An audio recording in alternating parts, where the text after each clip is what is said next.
여러분 요즘에 그 음악 음반을 보면 AR도 있고요, MR도 있죠. AR은 보컬까지 해서 모든 음악이 다 녹음된 것을 AR이라고 하고요. MR은 마치 노래방 반주처럼 그 보컬 빼고 다른 반주 음악 녹음되어 있는 것을 말합니다. 그런데 저는 처음에 이 MR을 듣고 깜짝 놀랐거든요. 여러분도 아마 들어보셨을 텐데 왜 깜짝 놀랐냐면 그 단순함에 깜짝 놀랐습니다. 저도 좀 음악을 조금 이렇게 좋아하고 좀 했던 사람으로서 음악이 꽉 차 있는 거예요. 우리가 들으면. 그런데 MR을 들었을 때는 와, 세상에 보컬만 빠졌는데 이렇게 단순하게 되나 싶을 정도의 그런 음악이었습니다. 여러분 다 아시다시피 음악 사람들이 제일 최고로 치는 자리가 어디냐면 앨범 세션입니다. 앨범 세션. 앨범에서 음악 반주하는 사람을 최고의 실력자로 꼽거든요. 그래서 쉽게 앨범 레코딩하는 데 데려가지 않습니다. 그런데 그런 실력자들이 이렇게 단순하게 음악을 하다니. 여러분 음악할 때 그 초보자들 보면 딱 태가 나는 게 뭐냐면 음악과 상관없이 자기를 튀게 하려고 노력을 많이 해요. 드럼을 칠 때 여러 가지 필인 같은 것을 넣어서 자기를 좀 돋보이게 하려는 그런 시도를 많이 하고요.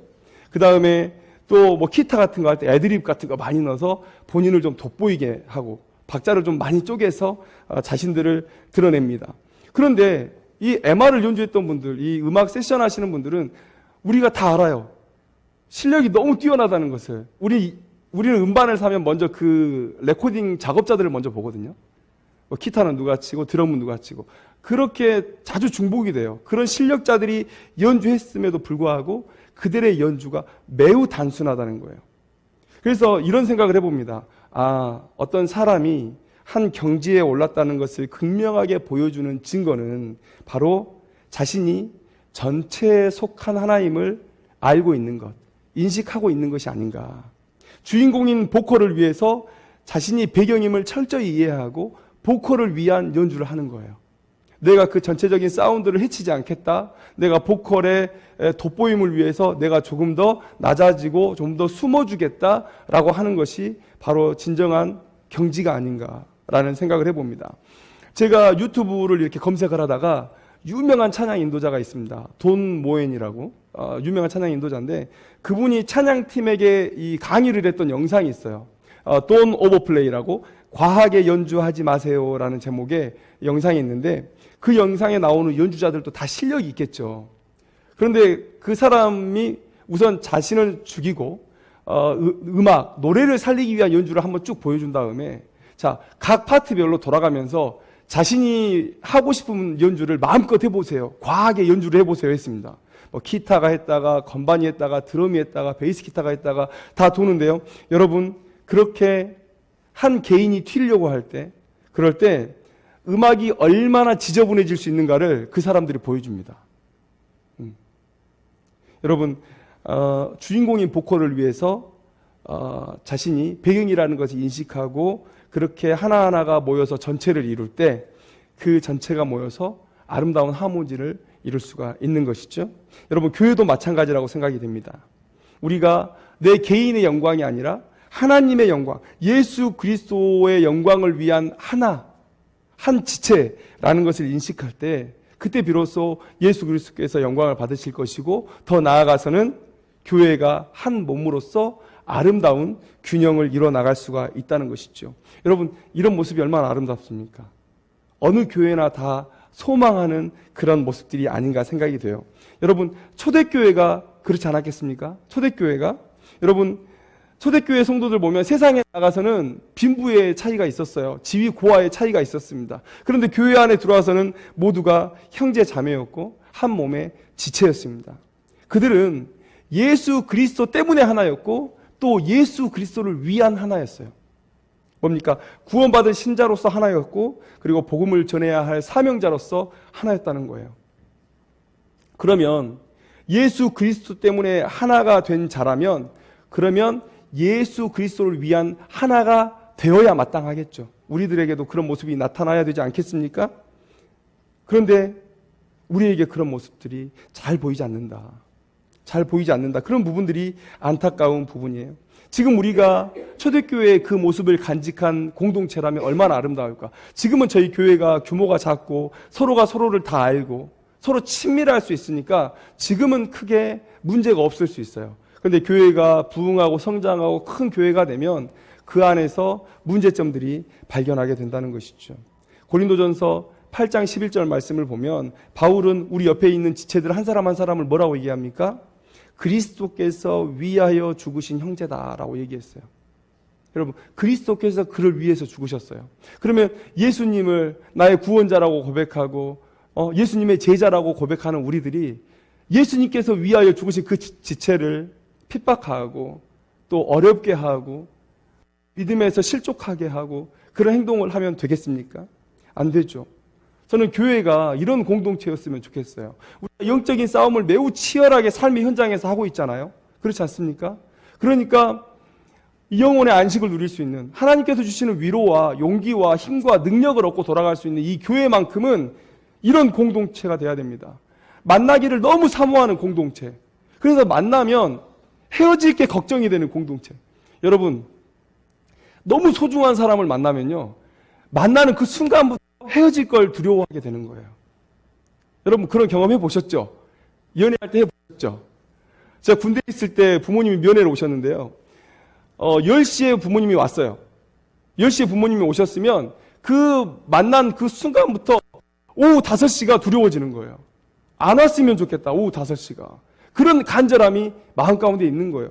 우리 교회가 그런 공동체가 됐으면 좋겠어요. 진짜 사랑이 있다. 진짜 하나님의 위로가 있다. 성도들끼리 나누는 대화 한마디 한마디에 진짜 사람을 살리는 그런 힘이 있는 교회, 그런 교회가 되기를 소망합니다. 그랬었던 경험이 있었던 것 같아요. 중고등부 시절에 주일만 고대하고 또 대학교에서 CCC 활동할 때 그렇게 그들이 만나고 싶고 그렇습니다. 그런데 그런 모습이 과연 교회나 그런 위로가 우리 안에 있는가라는 것이죠. 성도들이 왜 교회 안에서 위로를 못 얻습니까? 교회 안에서도 경쟁하고 있기 때문에 그래요. 세상에서 경쟁하듯이 교회 안에서도 경쟁하고 있어요. 자신의 영광을 위해서 경쟁합니다. 그리고 교회 규모가 조금 크잖아요. 그러면 자기의 이익을 위해서, 자기의 영광을 위해서 이합집산을 해요. 패거리를 만들어요. 그리고 그 패거리들끼리 서로 물고 뜯습니다. 그런 모습들이 우리 안에 있는 거예요. 오늘 그 모습이 고스란히 성경 본문 속에 나타납니다. 오늘 예수님께서 이런 모습을 보고 책망을 하시는데요. 오늘 이 말씀의 렌즈로 이 시대를 바라보고 또 오늘 우리를 바라보고 그동안 나와 우리 교회와 한국교회의 모습을 반성하면서 새롭게 거듭나는 그런 귀한 시간이 되었으면 좋겠습니다. 그리고 이제는 우리 각자가 예수님의 말씀을 따라서 전체를 위한 거룩한 하나의 삶을 결단하는 그런 귀한 시간이 되기를 소망합니다. 오늘 본문 제가 2개의 사건을 하나로 읽어서 한번 우리가 나눴잖아요. 2단락인데 먼저 첫 단락을 말씀을 한번 보겠습니다. 첫 단락은 제자들 가운데 누가 크냐의 변론이 있었다고 얘기하고 있어요. 말싸움이 있었다고 얘기하고 있어요. 그런데 대부분 우리가 예상할 수 있죠. 이들이 뭘 가지고 내가 크다, 네가 크다를 싸웠겠습니까? 충분히 예상할 수 있어요. 여러분, 마태는 뭘 가지고 얘기했을까요? 물론 마태가 그때 이 변론에 동참하지 않았으면 매우 억울할 것 같은데 그냥 예를 들어서 한번 나눠보자고요. 마태는 뭘 가지고 얘기했을까요? 야, 내가 세상에서 셀이었어. 돈이 아쉽지 않았던 그런 어마어마하게 벌어져 꼈던 나 셀이었어. 나 그거 포기하고 나 지금 예수 따라온 거야. 그러니 내가 너희들보다 더 대접받아야 돼. 이랬을 수 있을 거라고 생각이 돼요. 여러분, 그 다음에 베드로는 어떻습니까? 좀 억지스럽지만 이렇게 한번 얘기해 볼게요. 야, 내가 마지막에 잡은 물고기가 몇 마리였는 줄 알아? 나 배 가라앉았어. 그렇게 벌으면 나도 부자 됐어. 그렇게 얘기했을 수 있어요. 그래서 내가 남들보다 더 높은 자리, 더 받을 수 있는 권리가 있다라고 얘기했을 것 같아요. 야고보와 요한은 그 얘기를 들으면 뭐라고 얘기했겠습니까? 나는 우리 아버지도 모르고 예수를 쫓아왔어. 너희들 그렇게 할 수 있어? 라고 얘기할 수 있었을 거예요. 그리고 베드로와 야고보와 요한 셋이 힘을 합쳐서 우리가 예수님을 항상 지근거리에서 따랐던 거 너희들 기억하지? 예수님이 우리를 인정하고 계셔. 그러니까 우리가 높은 자리에 앉아야 돼라고 얘기했을 거예요. 그러면 가룟 유다도 거기서 한 말을 거드렸지 않겠습니까? 가장 믿을 만한 사람에게 돈을 맡기는 거야. 예수님께서 나에게 돈 맡기는 거 봐. 나를 가장 신뢰하고 있는 거야. 뭐 이런 식으로 자기가 내세울 수 있는 모든 것을 다 내세워서 내가 크다, 내가 높은 자리에 앉아야 된다라고 싸웠을 겁니다. 자, 이들은 각자가 자기들의 희생 그리고 포기했던 그 기회비용을 가지고 내가 더 받아야 된다라고 얘기해요. 자기의 영광을 위해서 지금 싸우고 있는 거예요. 자, 두 번째 단락은 뭡니까?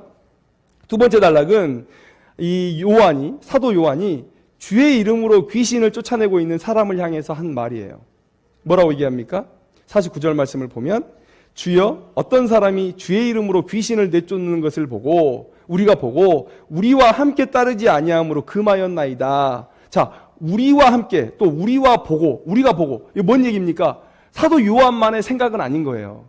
사도 요한이 예수님의 사랑하는 제자로서 지금 대표로 얘기하는 거예요. 베드로도 나중에 최후의 만날 때 물어보라고 하잖아요. 누가 예수님을 배반할지 콕 찍어서 물어보라고 하잖아요. 그러니까 사도 요한이 예수님의 사랑을 받는 제자였기 때문에 아마 대표로 보낸 것 같아요, 제자들이. 근데 이 말 속에 여러분, 제자들이 예수님과 함께하지 않는 자 중에 저렇게 막 이적을 행하니까 이단적인 사상들이 생겨날까봐 경계하면서 이런 말을 하는 겁니까? 그러면 매우 칭찬받을 얘기인데. 그런데 오늘 그런 말이 아닌 것 같아요. 두 가지 이유 때문에 그렇습니다. 첫째는 뭐냐면 요한이 명백하게 말하죠. 주의 이름으로 귀신을 쫓아내고 있다고 얘기하고 있습니다. 그리고 두 번째는 그 사람의 사역을 통해서 귀신이 지금 쫓겨나고 있어요. 자, 주의 이름으로 귀신을 쫓아내면 그 쫓기는 그 사건을 통해서 영광 받으실 분이 누구냐고요? 주의 이름으로 쫓아내니까 당연히 주님의 능력으로 쫓겨나는 거죠. 그러니까 주의 이름으로 쫓아내는 사람은 자기의 영광을 위해서 그렇게 행하고 있는 게 아니라 주의 이름으로 지금 주님의 영광을 위해서 그 일을 행하고 있는 거예요. 그리고 바로 이 앞에 12제자도 똑같이 주님의 능력으로 세상 속에 나가서 귀신을 쫓아냈던 사역을 했거든요. 자기의 영광을 위해서 한 사역이 아니거든요. 주님을 위해서 한 사역이거든요. 똑같은 사역입니다. 그리고 자, 지금 귀신이 내쫓기는 명확한 지금 상황을 보고 있는 거예요. 예수님께서 이렇게 말씀하십니다. 사탄이 어찌 사탄을 쫓아낼 수 있느냐? 만일 사탄이 자기를 거슬러 일어나 분쟁하면 설 수 없고 망하느니라. 이렇게 말씀하고 있어요. 귀신이 쫓겼다는 것은 뭡니까? 예수님이 승리하셨다는 것을 증명하고 있는 거예요. 그래서 그 귀신을 쫓아내는 사람이 지금 귀신의 편에 서서 일하고 있는 것이 아니라 지금 예수님 편에서 일하고 있다는 것을 보여주고 있는 거잖아요. 이것이 사도 요한의 말에 나타나 있어요.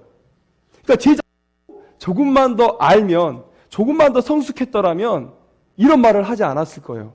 그러면 이 사람들이 왜 와서 예수님께 이 사람을 고발하느냐라는 거예요. 그들의 마음은 예수님의 제자된 이 영광을 다른 사람들과 공유하는 게 싫은 거예요. 자기의 지분이 쪼개지는 게 싫은 거예요. 자, 세베대의 아들들은 마음이 조급하잖아요. 야고보와 요한은 마음이 조급해요. 그러니까 제자들 몰래 예수님께 찾아와서 예수님께서 세상의 왕으로 임하실 때에 한 자리는 좌편은 누구에게 또 우편은 누구에게 우리에게 주십시오라고 얘기하고 있는 거예요. 이런 급한 마음을 가지고 있는 제자들이 지금 찾아와서 자기의 영광된 지분이 쪼개지는 것이 지금 두려운 거예요. 여러분, 근데 이 두 가지 본문을 이은 이유가 있습니다. 이 두 가지 본문을 이었을 때 이 제자들의 악한 의도가 명확히 드러나요. 여러분, 46절에서 48절 첫 번째 단락을 우리가 읽었을 때는 어떻습니까? 누구끼리 싸웠죠? 제자들끼리 싸웠어요. 내가 크다, 네가 크다, 제자들끼리 싸웠어요. 그런데 49절, 50절에서는 이제 누구랑 싸웁니까? 제자들끼리 스크럼을 짰어요. 제자들끼리 그룹을 짜서 이제 밖에 있는 사람들과 싸우는 거예요. 여러분, 너무 악하잖아요. 자기의 이익을 위해서는 누구랑도 손을 잡을 수 있는, 이거 어디서 보는 모습입니까? 세상에서 가장 추접스러운 곳에서. 어디라고 저도 모르니까 말씀을 못 드리겠지만 아마 어딘가에서는 이런 추악한 암투가 일어나고 있을 텐데 그런 추악한 모습을 지금 제자들이 하는 거예요. 자기의 영광을 위해서는 개별적으로도 싸우는데 이제 이익을 위해서는 이익 단체를 만드는 거죠. 야, 우리 12제자 모여. 야, 이러다가 우리 다른 사람들에게 우리처럼 수고하지 않은 다른 사람들에게 이 영광을 빼앗기겠어. 야, 모여. 이제 예수님에게 얘기해야 돼. 예수님에게 말해야 돼. 이렇게 얘기하고 있는 것이죠. 그런데 이 상황이 어떤 상황이냐면 예수님께서 내가 이제 십자가에 달려 죽어야 된다. 그리고 부활해야 된다. 이 말씀을 2번이나 하셨던, 예수님이 자신이 고난을 받으실 것을 2번이나 얘기하셨던 이후에 일어났던 사건이고, 오늘 우리가 읽었던 본문 바로 앞에 뭡니까? 44절을 보면 이 말을 너희 귀에 담아두라. 인자가 장차 사람들의 손에 넘겨지리라. 그러니까 십자가에 달려 죽으신다. 그 얘기를 지금 하고 있는 그 다음에 바로 얘기하는 거예요. 예수님께서 죽으러 가는데 마음이 더 급해져가지고 이거 명확하게 서열 정리 안 해놓으면 이러다 내 거 뺏기겠다 라는 그런 마음을 먹고 지금 예수님께 자기들끼리 싸우고 또 다른 사람들을 고발하면서 자기의 영광을 위해서 지금 살아가고 있는 거예요. 여러분, 이들에게 예수님은 어떤 존재입니까? 나중에 이들이 정말 아름답게 주의 교회를 위해서 헌신했지만 지금 이 미성숙한 모습은 예수님, 하나님이신 예수님을 자신의 도구로밖에 생각하지 않는 거예요. 여러분, 이렇게 이 제자들이 흘러가면 그들 안에 분쟁이 일어날 거예요.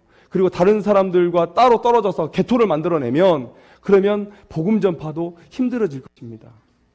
여러분, 자기의 영광을 추구할 때 관계는 무너집니다. 그리고 교회는 이익단체들의 암투의 장이 될 거예요.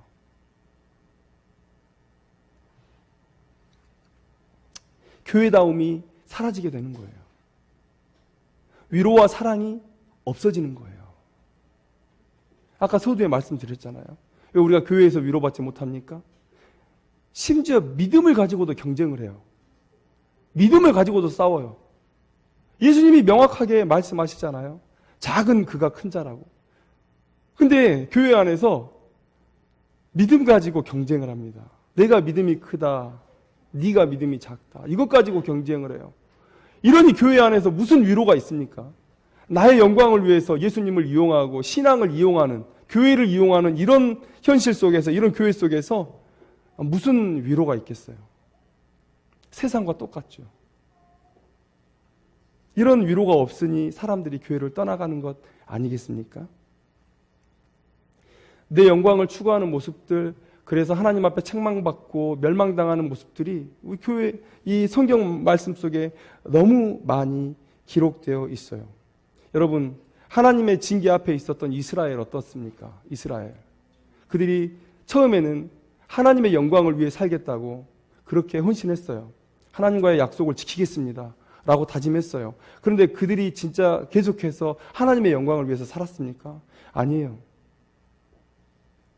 하나님은 그들에게 도구였어요. 여러분, 우리가 주님이라고 부르는 그 의미들을 한번 생각해 보세요.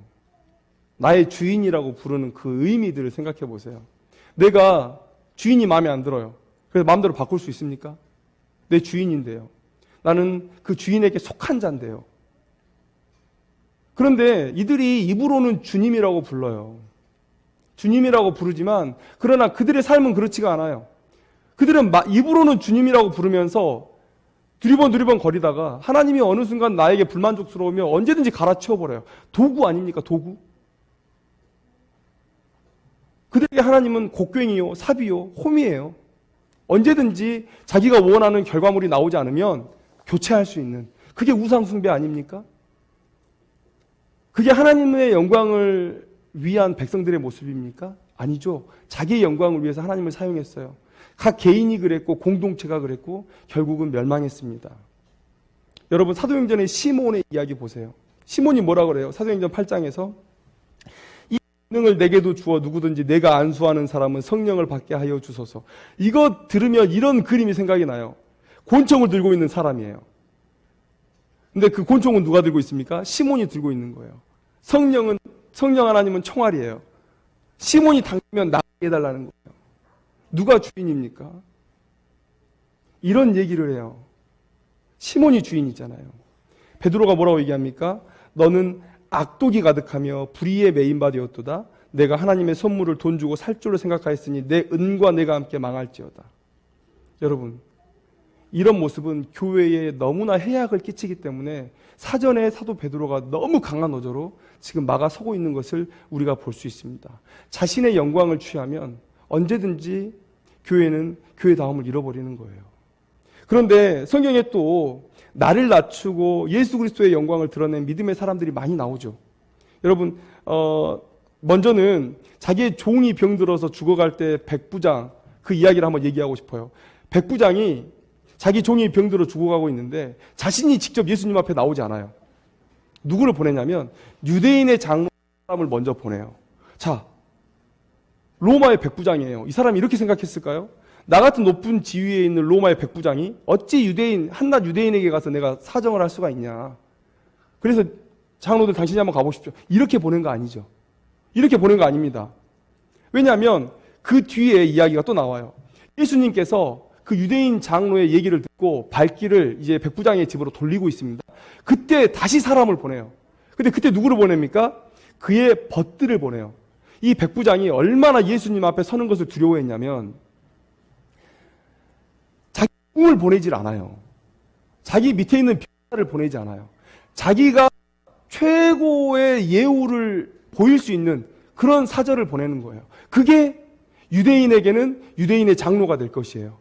그리고 이제 자기의 벗들, 자기와 동등한 지위를 가지고 있는 그 벗들을 보내는 거예요. 그리고 하는 말이 뭡니까? 주여 수고하지 마옵소서 내 집에 들어오심을 나는 감당하지 못하겠나이다.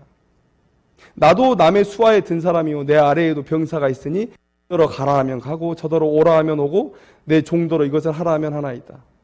자, 군사의 일을 너무 잘하는 사람이에요. 자, 그런데 여기서 자, 나도 남의 수하에 든 사람이요 내 아래에도 병사가 있으니 이더러 가라 하면 가고 오라 하면 온다는 거예요. 자, 그러면 여기서 명령을 내리는 높은 지위에 있는 사람은 누굽니까?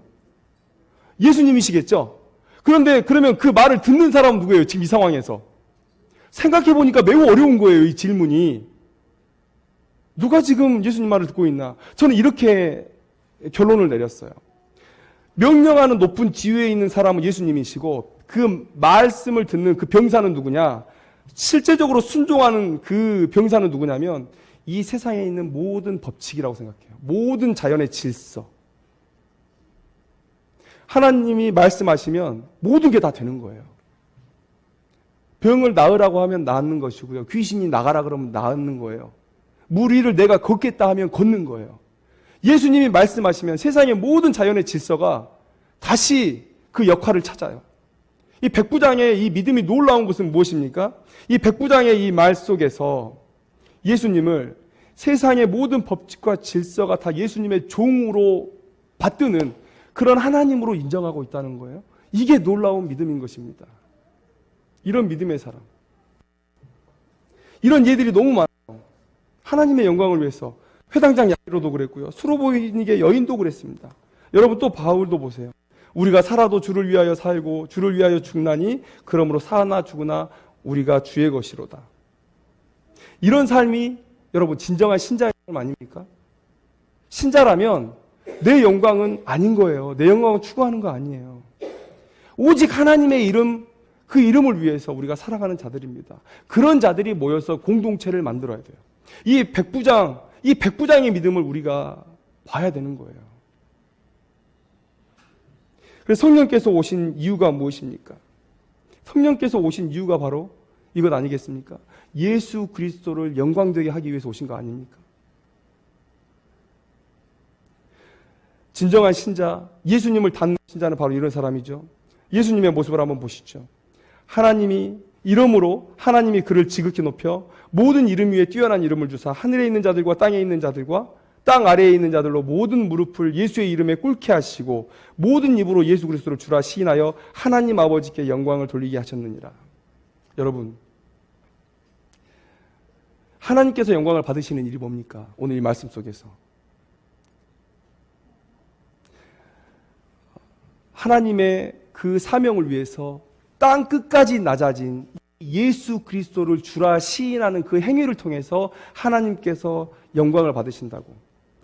모든 입으로 예수 그리스도를 주라 시인하여 하나님 아버지께 영광을 돌리게 하셨느니라. 신자라면 예수님의 영광만 생각하는 거예요. 그 삶을 통해서 하나님께서 영광을 받으시겠다고 얘기하신 거예요. 성령 하나님이 왜 오셨습니까? 하나님께서 높이신 그 예수 그리스도를 우리가 높이도록 돕기 위해서 우리에게 오신 거예요. 여러분, 성령 충만이 뭡니까? 성령 충만이 뭐죠? 우리가 예수를 얼마나 삶 속에서 드높이고 있느냐, 이게 성령 충만의 증거예요. 다른 어떤 것도 없습니다. 성령께서 오신 이유가 그거 하나뿐이에요. 예수를 증거하기 위해서 이 땅 가운데 오신 거예요. 우리 안에 놀라운 일들이 일어날 때 그때 보세요.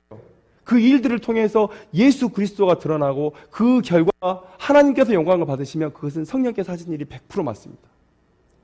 그런데 그냥 이적이에요. 그리고 이적을 행한 사람만 부각된다. 그거는 두 가지 중에 하나죠.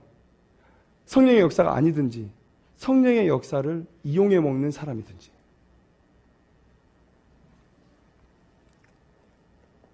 여러분, 이런 예수 그리스도의 영광만을 추구하는 사람들이 교회 안에 모여 있을 때 우리가 하나 될 수 있습니다. 그리고 위로받을 수 있습니다. 그 이야기가 바로 예수님의 그 교훈에서 나타나게 돼요. 자, 두 가지 이야기를 우리가 읽었는데 첫 번째 교훈, 두 번째 교훈을 한번 보시면, 자, 여러분, 이 두 이야기의 공통적으로 뭐가 나옵니까? 주의 이름으로 하라는 그런 말씀이 나와요. 주의 이름으로 하라. 자, 48절 말씀을 보면 그들에게 이르시되 누구든지 내 이름으로 이런 어린아이 하나를 영접하라 라고 말씀하고 있어요. 내 이름으로, 주의 이름으로, 주의 영광을 위해서라고 얘기하는 것이죠. 이 유대 사회에서 이 어린아이들은 사람 취급을 못 받았어요. 그런데 그 어린아이보다 더 낮아지라는 거예요. 그 어린아이들을 영접하라는 얘기는 자기가 그보다 더 낮아진다는 얘기거든요. 이 어린아이보다 낮아지는 모습으로 낮아져라. 내 이름으로. 주의 영광을 위해서 그렇게 하라는 것이죠. 그리고 뭐라고 얘기합니까 또? 주의 이름으로. 49절 말씀을 보면 주의 이름으로 귀신을 쫓는 삶, 그 삶은 너희들이 비판할 자가 아니고 함께 연합해서 주님의 사명을 감당해야 되는 자들이다라는 것을 얘기하고 있는 거예요.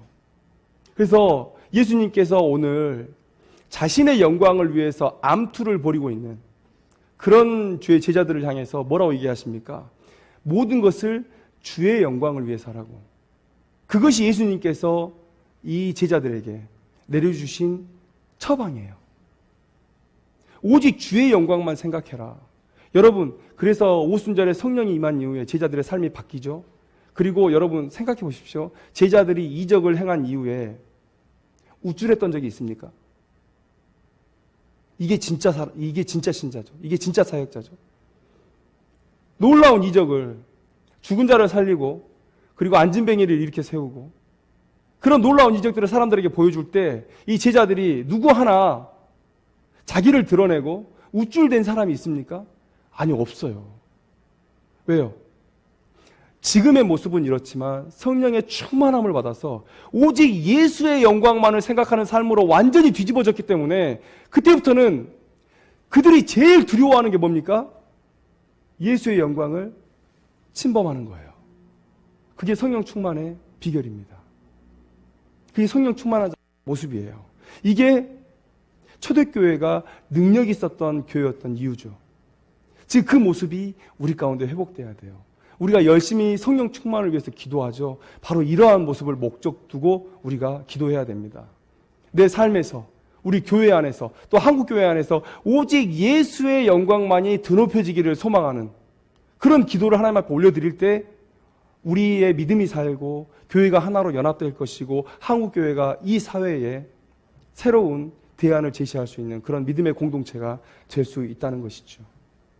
여러분, 어떤 분이 저한테 전화를 하셨어요.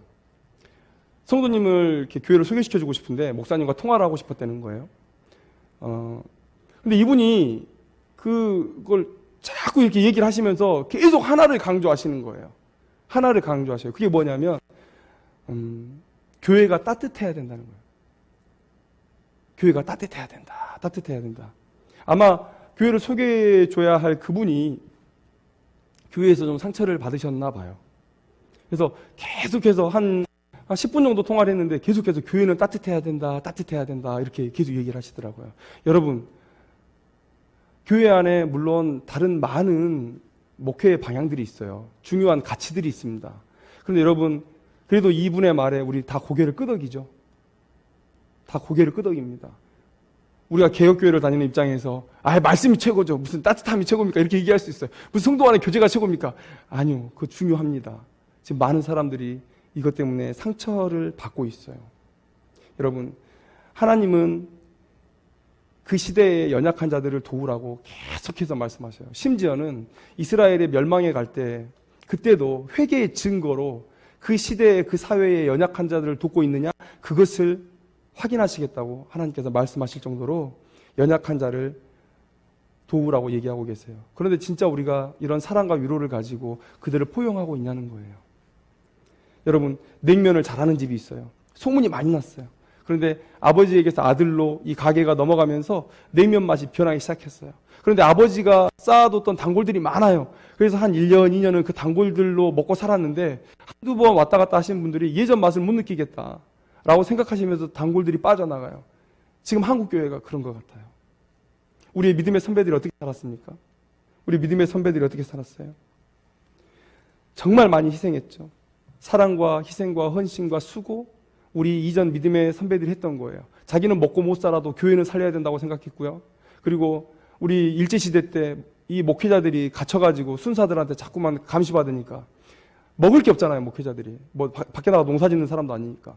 그러니까 이렇게 몰래 가다가 이렇게 쑥 쌀 집어 던지고 가고 뭐 이렇게 해서 먹여 살리고. 그런 두려움 속에서도 이렇게 교회를 세워갔던 우리의 선배분들이 있었어요. 그리고 한 사람 한 사람 교회에 들어오면 그분들이 너무 소중해가지고 그냥 자기 집에 있는 것도 다 퍼주는 그런 사랑과 헌신이 우리의 선배들에게 있었다는 것이죠. 그래서 일제시대 또 한국전쟁의 시대를 지나오면서 교회는 곧 사랑이었어요. 교회는 사랑과 동의어였어요. 그런 아주 맛집이었죠. 우리 한국교회가. 많은 사람들이 지금 그 소문을 교회를 찾아왔어요. 힘들고 지칠 때 많은 사람들이 그 소문을 듣고 교회 가면 위로받을 수 있다더라. 교회는 사랑이 있다더라. 그렇게 찾아왔는데 과연 우리가 정말 예전의 맛을 그대로 유지하고 있는 냉면집입니까? 그렇지 않잖아요. 교회 안에서 나의 영광을 위해서 싸우고 교회 안에서 패거리 지어서 싸우고 심지어 저는 그런 얘기도 들었습니다. 어떤 교회는 새가족이 오는 걸 원하지 않는데요. 진짜 그런 얘기 들었습니다. 새가족이 오는 걸 원하지 않는데요. 우리가 왜 존재하는지조차 잊어버리는 거예요. 자기의 영광만을 추구하다가. 이런 교회가 사랑과 위로가 있을 리가 없죠. 이런 교회에 부흥이 있을 리가 없는 것이죠. 오늘 우리가 주님의 교훈에 귀를 기울이기를 원합니다. 이 제자들의 모습, 지금 우리가 고스란히 반복하고 있는지도 몰라요. 우리 교회는 그런 모습이 아직 보이지 않지만 앞으로도 계속 보이지 않아야 되겠지만 우리가 이런 모습을 경계했으면 좋겠어요. 혹여나 교회 안에서 내가 인정받고 싶습니까? 교회 안에서 혹여나 내가 대접받고 싶고 내 영광을 추구하고 싶습니까? 그것은 책망받을 일이에요. 오늘 예수의 영광을 위해서 나를 내려놓기를 원합니다. 이 교회 안에서 오직 예수의 영광만을 생각하기를 원합니다. 그러면 우리가 연합할 수 있어요. 우리가 서로 사랑할 수 있습니다. 서로에게 위로가 될 수 있어요. 오늘 이 푸른숲 교회가 오직 예수의 영광을 위해 모인 공동체가 되기를 소망하고 이 예수의 영광을 위해 자신을 내려놓는 우리 각자의 모습들이 되기를 주님의 이름으로 축원합니다. 기도하겠습니다.